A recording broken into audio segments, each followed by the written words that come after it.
संजीवनी SHG tales में आपका स्वागत करते हैं। यहाँ पर आपको मिलती हैं एसएचजी की सारी जानकारियाँ। एनआरएलएम, एचएसआरएलएम, नाबार्ड और आजीविका आदि से संबंधित तमाम जानकारियाँ भी आपको यहाँ पर मिलेंगी। नमस्कार, मैं हूँ बी शास्त्री। आप सभी का अभिनंदन करती हूँ।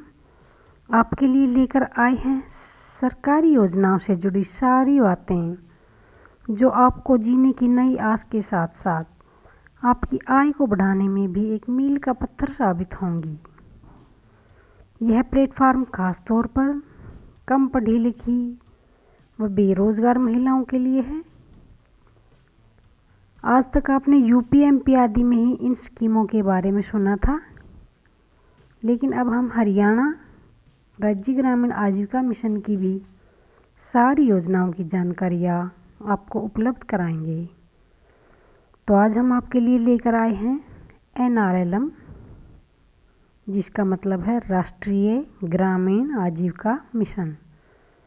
उसी के तहत काम कर रहे हैं हरियाणा राज्य ग्रामीण आजीविका मिशन, और उससे जुड़ा है एसएचजी, जिससे जुड़कर महिलाएं आर्थिक व सामाजिक रूप से मजबूत होकर सफलता की ओर नए कदम बढ़ा रही हैं और अपने लिए आय के नए स्रोत पैदा कर रही हैं, एक दूसरे की मदद कर रही हैं और साथ में बचत करना भी सीख रही हैं। जैसा कि आप वीडियो में देख रहे हैं, एसएचजी क्या है, एसएचजी का मतलब क्या है? तो एसएचजी का मतलब इंग्लिश में होता है सेल्फ हेल्प ग्रुप, यानी स्वयं सहायता समूह, जिसका अर्थ होता है अपनी सहायता, अपनी मदद खुद करने वाले लोग। तो आइए इसके बारे में विस्तार से आगे जानते हैं कि एसएचजी क्या होते हैं और किस तरह से काम करते हैं। हमारा देश कृषि प्रधान देश है। हमारी आजीविका का ज़्यादातर हिस्सा इसी के द्वारा चलता है, परंतु बदलते परिवेश में सिर्फ इसी के द्वारा जीविका उपार्जन करना मुश्किल हो रहा है। परिवार की आर्थिक स्थिति को बढ़ाने के लिए हम अपने खाली समय का उपयोग स्वयं सहायता समूह बनाकर कर सकते हैं। आइए जानते हैं ये एसएचजी किस तरह से हमारे जीवन में क्या काम करते हैं, इसका इतिहास कितना पुराना है, कहाँ से यह शुरू हुआ। एसएचजी का इतिहास बहुत पुराना है। इसका प्रारंभ वैश्विक स्तर पर तो बांग्लादेश से माना जाता है।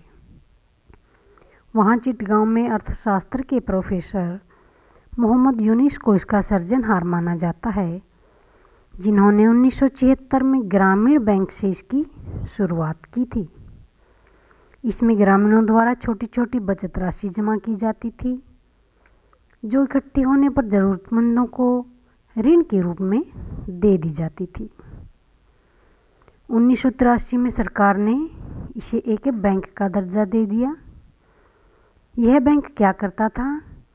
यह बैंक गांव की गरीब और भूमिहीन महिलाओं को ऋण देता था। इस प्रकार स्वयं सहायता समूह की शुरुआत हुई। अब हम जानते हैं कि आज के नए नियम व कानूनों के साथ देश भर में एसएचजी सफलता के झंडे गाड़ रहा है और एक नए आंदोलन के रूप में उभर कर सामने आ रहा है। तो आज के परिवेश में एसएचजी ऐसे लोगों का समूह होता है जिनकी सामाजिक और आर्थिक स्थिति समान हो। गांव के 10 से 20 लोग मिलकर एक टोली या समूह बनाते हैं जो सबके हित के लिए काम करती है और रोजगार के नए स्रोत ढूंढती है। ये अपनी सहायता स्वयं करने वाले लोग ही एसएचजी कहलाते हैं, यानी अपनी मदद करने वाले, खुद मदद करने वाले लोग ये एसएचजी कहलाते हैं। और ये लोग जब इकट्ठे हो जाते हैं 10 या 20, तो एक समूह सा बन जाता है, जिसमें उसको ये एक अच्छा सा नाम भी देते हैं। इसे संस्थागत रूप देने के लिए सरकार ने एनआरएलएम, नेशनल ग्रामीण आजीविका मिशन नाम दिया है, जो राज्यों में इस योजना को लागू करेगी। इसमें नाबार्ड, राष्ट्रीय कृषि व ग्रामीण विकास बैंक मुख्य भूमिका निभाता है, जो एसएचजी के गठन से पहले गांव में लोगों से संपर्क कर छोटे छोटे समूह या एसएचजी बनाता है, जिसका उद्देश्य ग्रामीणों को, मुख्यतः महिलाओं को सामाजिक व आर्थिक रूप से मजबूत बनाना है। हर योजना को जन जन तक, हर घर के हर कोने तक विकास करना है। जो कम पढ़ी लिखी महिलाएं हैं उनके लिए तो यह एसएचजी एक वरदान बनकर सामने आई हैं। एक आंदोलन के रूप में ये काम कर रहे हैं और महिलाओं के लिए आजीविका के नए रास्ते भी ये तैयार कर रहे हैं। तो एसएचजी से जुड़कर महिलाएं आत्मनिर्भर बन रही हैं और देश की मुख्य धारा में अपने आप को जोड़ रही हैं।